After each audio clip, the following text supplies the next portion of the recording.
সরকারের মোট আয়ের ৮০% বেশি সংগৃহীত হয় কর রাজস্ব থেকে। প্রত্যক্ষ ও পরোক্ষ এই দুই করের সমন্বয়ে কর রাজস্ব মূলত গঠিত। হার রাজস্ব সংগ্রহের একটি দেশের উন্নয়নের স্তর বা অবস্থান নির্ধারণের অন্যতম স্বীকৃত নির্ণায়ক। যে দেশের অর্থনীতি যত শক্তিশালী, সেখানকার রাজস্ব সংগ্রহের হারও তত বেশি। অর্থনৈতিক প্রবৃদ্ধি, দারিদ্র্য হ্রাস এবং সামাজিক উন্নয়নের জন্য গৃহীত সুনির্দিষ্ট জাতীয় কৌশলের পটভূমিতে জাতীয় বাজেট প্রণীত হয়। কিন্তু সম্পদের সীমাবদ্ধতার কারণে বাজেটের আয় এবং ব্যয়ের মধ্যে ব্যবধান হলে বাজেটে ঘাটতি দেখা দেয়। বাংলাদেশের জনসংখ্যার প্রায় 40% যেখানে দারিদ্র্য সীমার নিচে অবস্থান করছে, সেখানে সরকারকে বর্ধিত হারে দরিদ্র জনগোষ্ঠীর নিকট সম্পদ ও আয় হস্তান্তরের অধিকতর ব্যবস্থা নিতে হয়। এতে করে সামগ্রিক বাজেটে ঘাটতি কিছুটা বৃদ্ধি পেলেও তা অর্থনীতিতে একদিকে একটি বিরাট জনগোষ্ঠীর ন্যূনতম জনগণের ক্রয় ক্ষমতা তৈরির মাধ্যমে সামগ্রিক চাহিদা বৃদ্ধি করে প্রবৃদ্ধির ধারা সচল রাখতে সক্ষম হচ্ছে, অপরদিকে এটি বিশাল অক্ষম জনগোষ্ঠীর ন্যূনতম জীবন ধারণে সহায়তা করছে। তবে বাংলাদেশে বাজেট ঘাটতির ধারা পরিলক্ষণ একটি গুরুত্বপূর্ণ বিষয়, যা একটি দেশের সামগ্রিক রাজস্ব ব্যবস্থাপনার দক্ষতার বহিঃপ্রকাশ। চলতি অর্থবছর প্রায় শেষের দিকে। নতুন অর্থবছরের জন্য বাজেট পেশ হতে চলেছে আগামী 6 জুন।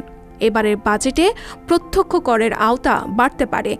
আগামী 2024-25 অর্থবছরের বাজেটের আকার হতে পারে 7,96,900 কোটি টাকার মতো, যেখানে রাজস্ব আহরণের লক্ষ্যমাত্রা ধরা হতে পারে 5,50,000 কোটি টাকা।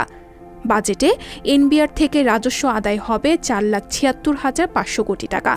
এর সিংহভাগ 4,80,000 কোটি টাকা জোগাড় করার লক্ষ্য ঠিক করে দেওয়া হতে পারে দেশের প্রধান রাজস্ব আহরণকারী সংস্থা জাতীয় রাজস্ব বোর্ডকে। এজন্য পরোক্ষ করের চেয়ে প্রত্যক্ষ করের দিকে বেশি গুরুত্ব দিচ্ছে এনবিআর। আগামী বাজেটে প্রত্যক্ষ কর অর্থাৎ আয়কর খাতে 20% এবং পরোক্ষ কর হিসেবে পরিচিত মূল্য সংযোজন কর বা ভ্যাট খাতে 17% প্রবৃদ্ধি ধরে রাজস্ব পরিকল্পনা সাজানো হচ্ছে। মোট ঘাটতি থাকার সম্ভাবনা আছে 2,50,400 কোটি টাকা।